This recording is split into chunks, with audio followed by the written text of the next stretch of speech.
We just talked to Coach Holden. We said, how do you kind of address a loss like this? And he said, I just did. What was post game like after this game? Post game was really just telling the truth to each other. There's clearly some things we have to work on, man, and we've been saying it's kind of been repetitive as far as what we're saying. So we need to really lock in because season's not going to slow down for us to get ready. So that's what it consists of, and that's really all that it is. It's a few things that matter in the game that we're not doing well enough, especially in this conference. What will it take to get better at those things? You've kind of been talking about it now for a while. It seems like they keep popping up. Are they fixable at this point? Do you have answers in the locker room to turn this around? Yeah, it's on us buying into the coaches. This is it's a traditional, the same thing that we've been saying. A lot of it you can say it's on me.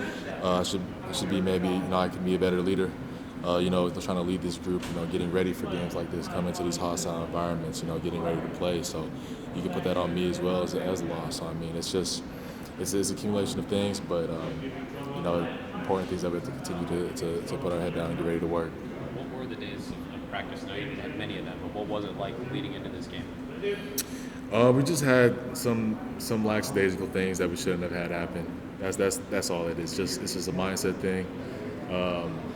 But it'll get cleared up because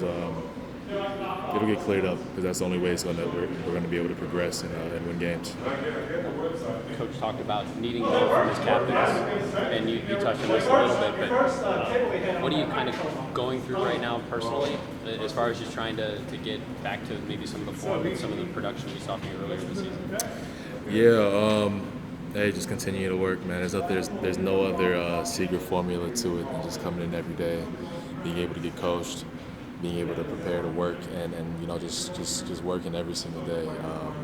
We're gonna have days like this where a better team gets us, but it's more of how we're losing right now that's affecting us. But as far as me and my performance, I just need to be a better leader and just need to be better for this team overall for us to win.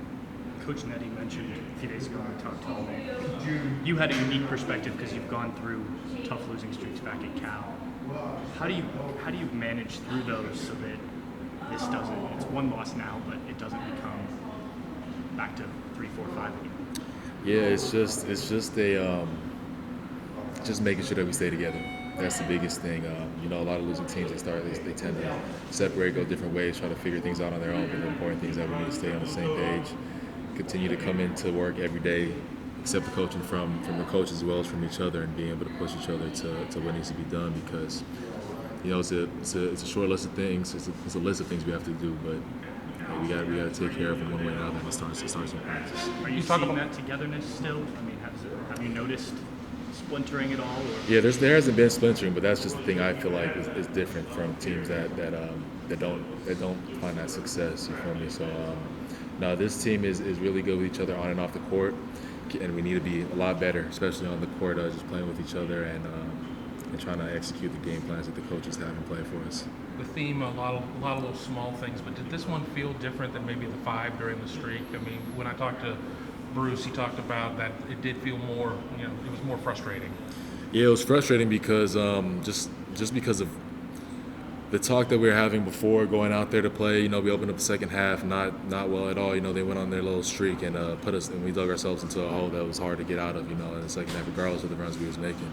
So that's why it's frustrating because we're messing up on similar things that we know is correctable, that this team is more than capable of correcting with how talented we are, regardless of how the age difference or whatever, man. Like we know how good this team is. We've shown it.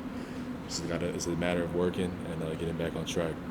Making up for the lost time last season, coming into the season, I think there were probably a lot of questions of what your game would look like and kind of how much you would be back to form. How have teams, now that they've seen what you can do, how are teams starting to adapt and take things away from you? I just see a lot more help from teams, that don't have those lanes as much as I did before, having guys like Dwayne and EJ on the team to kind of help space it. But regardless, I'm going to have to adjust to that. It's going to be a common theme throughout the rest of the season, going forward. And like I said, having our 2 feet with the coach's game plan and having to convert it into when it's game time. Is there anything personally that you'll do differently these next couple of days? You talked about, trying not to let this spiral and being a leader, being a captain, all those things. Is there anything you personally that you will try to do? Yeah. What coach needs from me, man, that's what I'm gonna do. Ohio State, we're about winning, and we're not showing that right now, even though we have more than enough as to what it takes. So I mean, leading, just being a better leader, better captain for these guys is something that I clearly need to do, and that's what's gonna happen because I'm not with losing. So yeah, we're gonna turn this thing around.